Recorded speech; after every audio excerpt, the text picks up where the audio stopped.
Alright, so, when last we left, the Rocky series had seemingly come to a logical conclusion.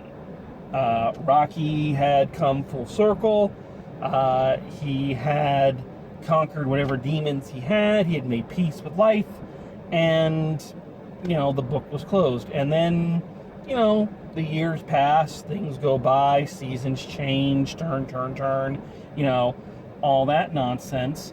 And in that time, apparently, from everything I've heard, during all of this time, Sylvester Stallone was kind of stewing in it a little bit. That by all accounts, he was not satisfied with how Rocky's legacy had come to an end. And I can understand that. Once again, Rocky V not being a bad film by any stretch of the imagination, but it definitely was forgettable. It was, as I've said, it suffered heavily from franchise fatigue. And, I think he felt, and a lot of people felt, that Rocky went out with a whimper rather than a triumphant exit, like we would kind of assume a character like his would be. And so apparently in the back of his mind there was always this idea of bringing Rocky back for one more outing. And in 2006, 16 years after Rocky had his last fight, that's exactly what they did. I'd said 20 years in the previous video. I was wrong. It was 16, but, rounding up. And this was a weird time in America and in pop culture. A lot of things were getting rejiggered. A lot of things were changing at this time. And I can't help but feel that is a vital component to why I think this film is so good. I know, this is my personal favorite of the Rocky franchise proper. And I think that the timing of it, when it happened, when it came out, when they decided to bring Rocky back, is vital to the success of this film, and why it's still, for so many people, it's still very forefront in their minds. You gotta remember, and I know for some of you that's hard, but you gotta remember that back in the early 2000s, we were in what we believed to be some of the worst situations we had ever been in. Again, what we believed to be a massive, almost unprecedented terrorist attack, being plunged into a war under dubious circumstances. The presidency of George W. Bush. Yes, it was a simpler time when we thought that George W. Bush was the worst it was going to get. If only we'd fucking known. But at this time, and with this kind of more downer mentality, a lot of our popular culture was being reshaped and repackaged. Just a year before this film, 2005, Christopher Nolan revamped Batman with a darker, grittier, more realistic tone with Batman Begins. The same year, 2006, James Bond got rebooted with Daniel Craig in Casino Royale. Again, all of the fluff, all the shine, all the goofiness of Bond stripped away so that he could be more glowering and more serious and take on more realistic threats. This is not to say, this is not a commentary on the quality of either one of those films. Both Batman Begins and Casino Royale are excellent movies. But it is to say that our heroes, our long-running pop culture heroes, were being reimagined into much darker, much more serious and much more realistic versions of themselves. And into that comes Rocky Balboa, a character who fundamentally, at his core, has always been about hope and what you can achieve when you just keep pushing forward. And it felt, Rocky at that time felt anachronistic. He was a relic of, people were not thinking the 70s and where he actually came from, that first Rocky movie. They're thinking the 80s. That he didn't belong in this time anymore. He wasn't a character that was going to function in, the modern day at the time. And Stallone, as he so often does, as he so often has, proved them all wrong. And Rocky Balboa, I don't think it can be understated. It was not a huge film. I don't think it burst any box office records, but it came out and you could feel people breathe for a second, because we had a character, a gritty, real-world character that gave us hope again. And we'll talk about how he did this as we go. So, for those who have not seen this film, you need to, but let's talk about it. So, what's the story? Well, we pick up with Rocky again 16 years after his final film, and we find that he is in a pretty lonely and a pretty bad place. Adrian has died off screen of cancer.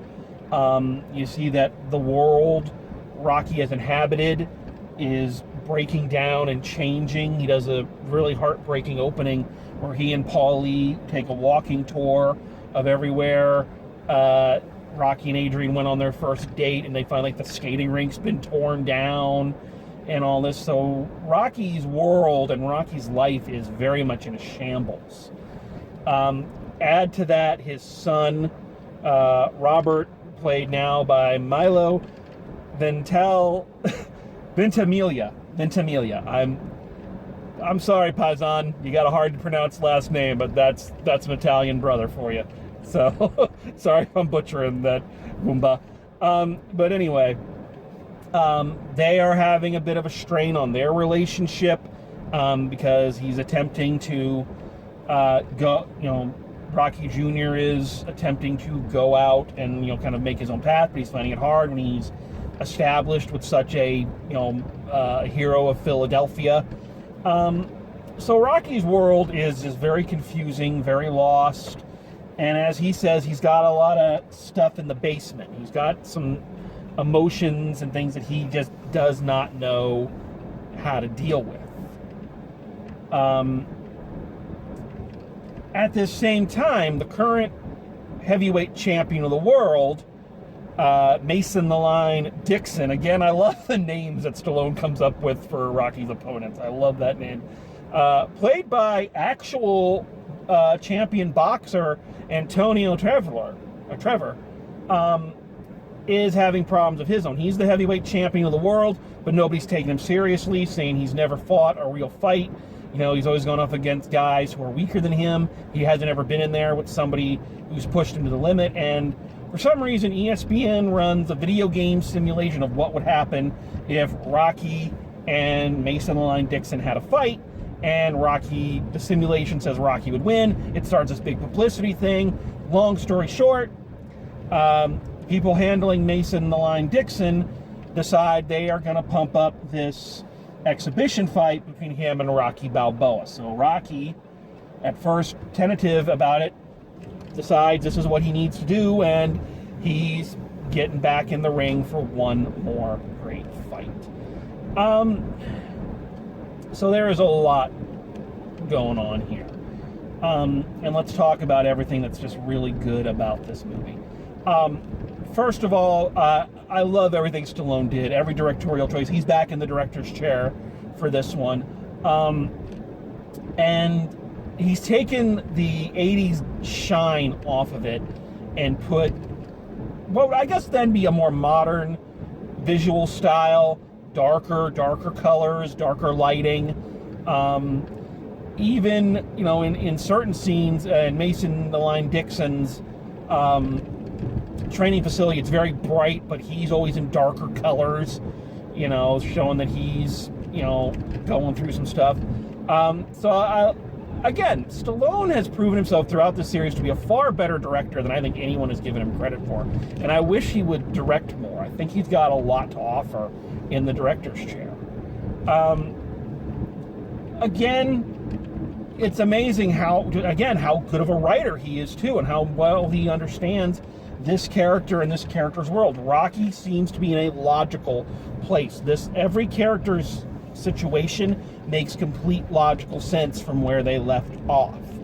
And seeing Rocky kind of at what we would assume to be his lowest, without the love of his life, and feeling like he's losing the other love of his life, his son, you just see that he's a man who is completely lost in his life and not sure who he is anymore without that other person.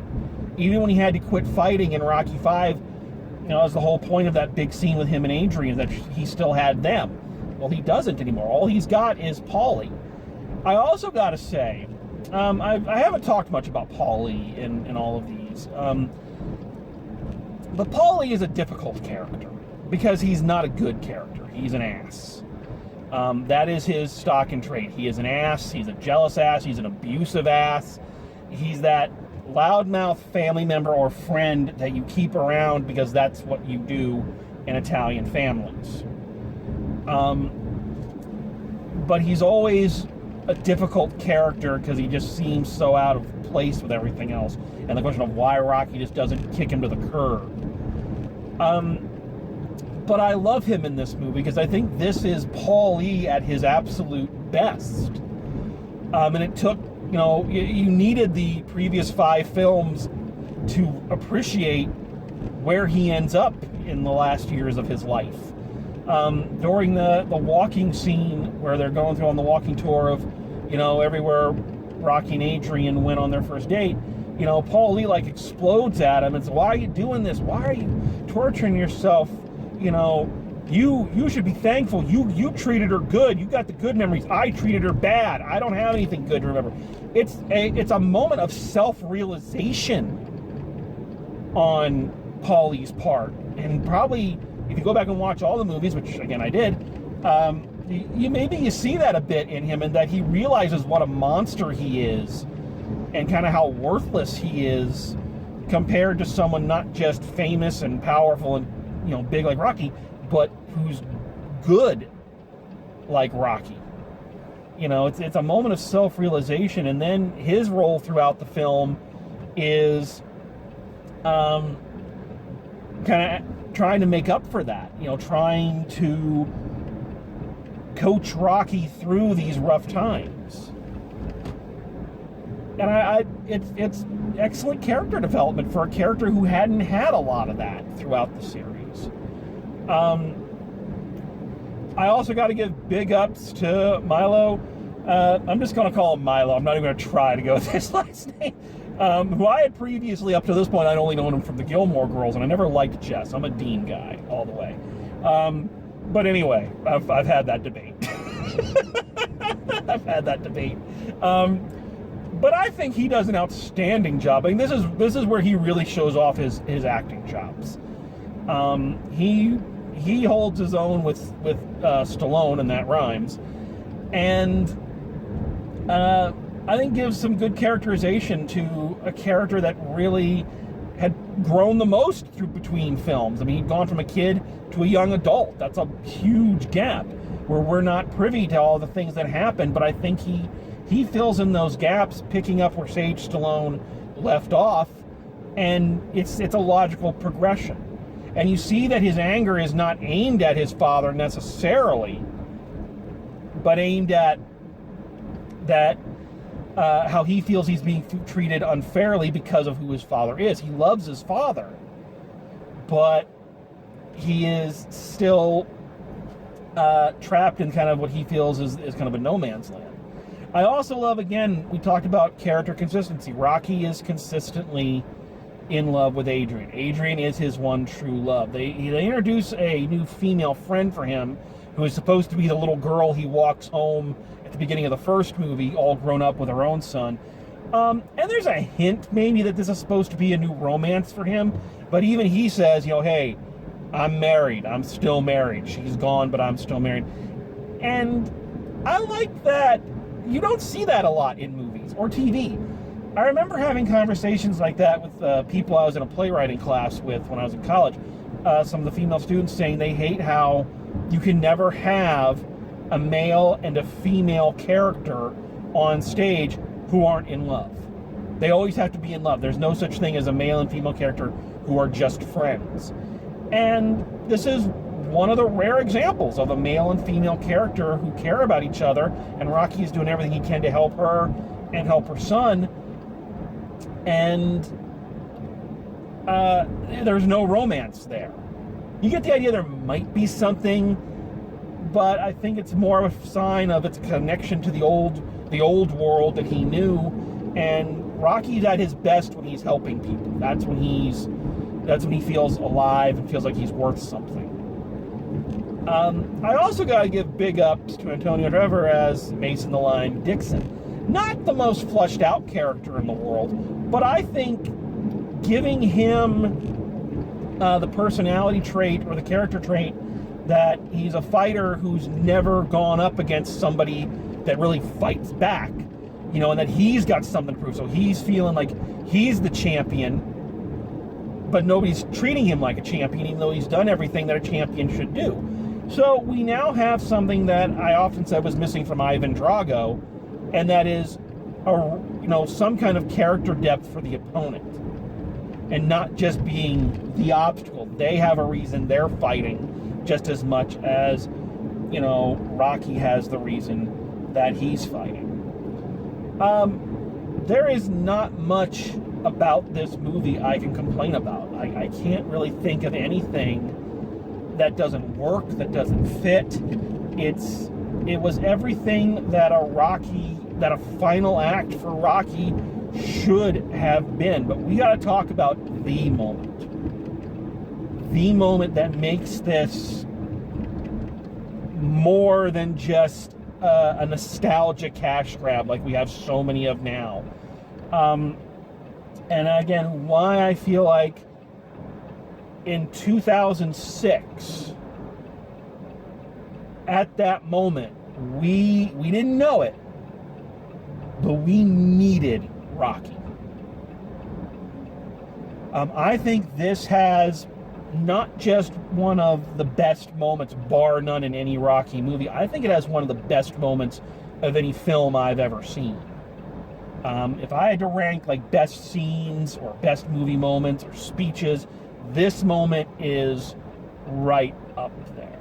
And that is, of course, the speech that Rocky gives to his son when Milo comes to see him after he has accepted the fight, and he's trying to talk him out of that because he feels like people are just going to be associating Rocky as a joke, and that Milo is going to be included in that.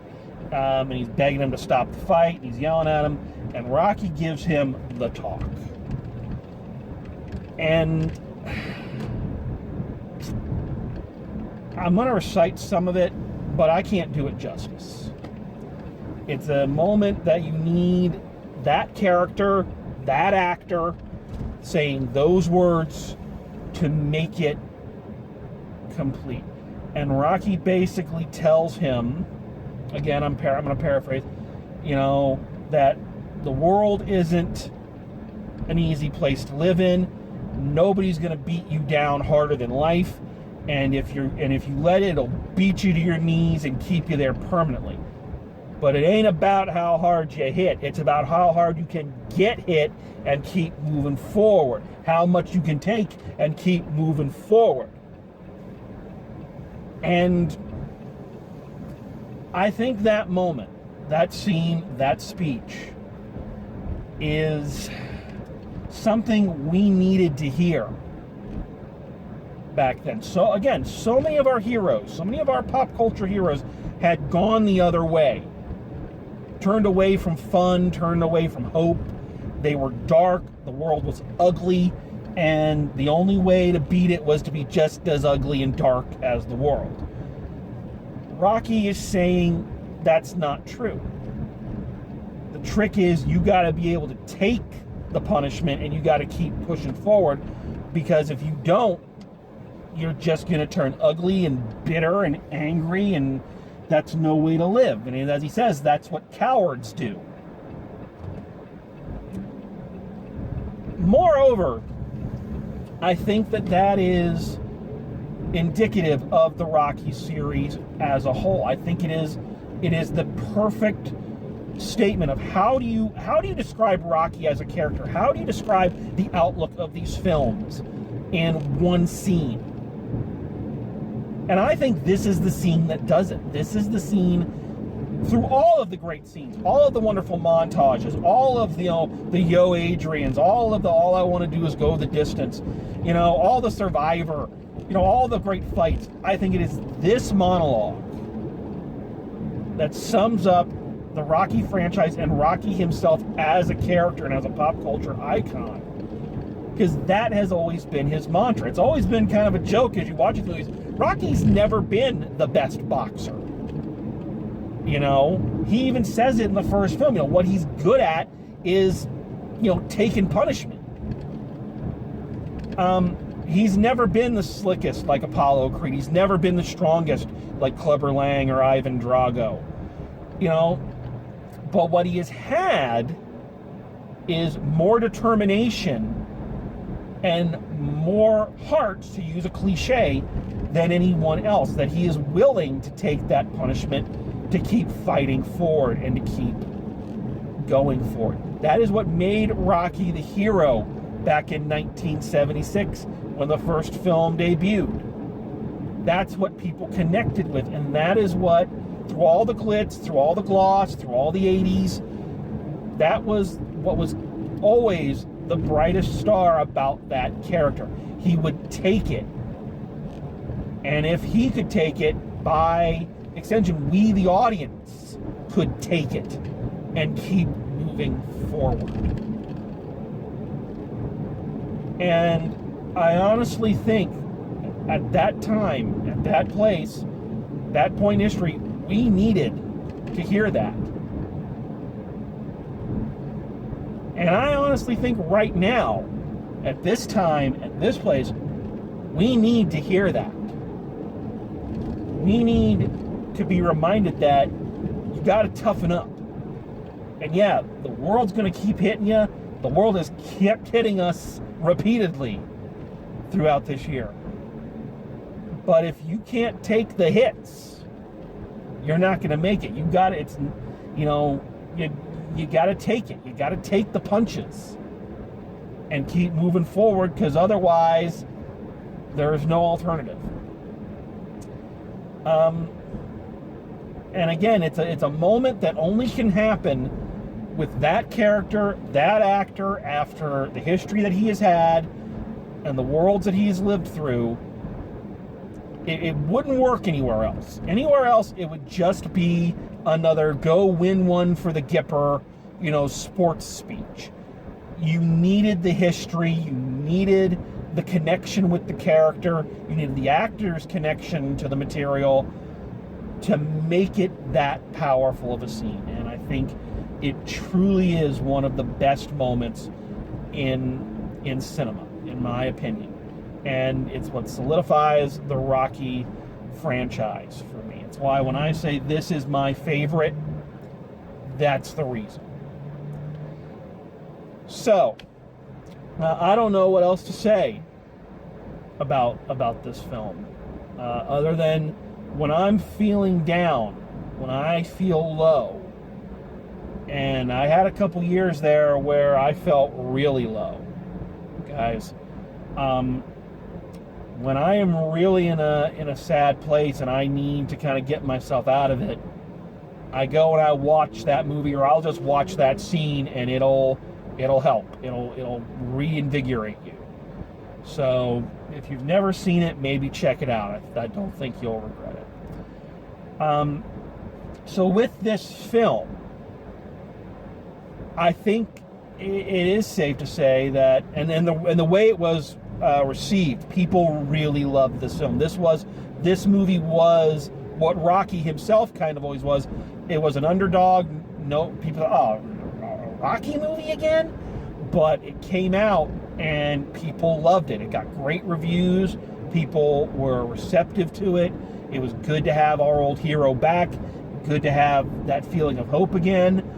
And I think that I can't speak for the man himself, but if I was Sly Stallone, I would say I'm satisfied with that as an ending. That is a good way to leave Rocky off. That's the way you should remember him. Always fighting, always coming back, always, going to lend a helping hand, always in love with Adrian, always loving his son. And Rocky left in a triumphant place. He didn't leave with a whimper, he left with a bang. And once again, for all intents and purposes, the book was closed on Rocky as a character and the Rocky franchise proper. And in many ways it's true. There hasn't been another Rocky movie. But here's the thing.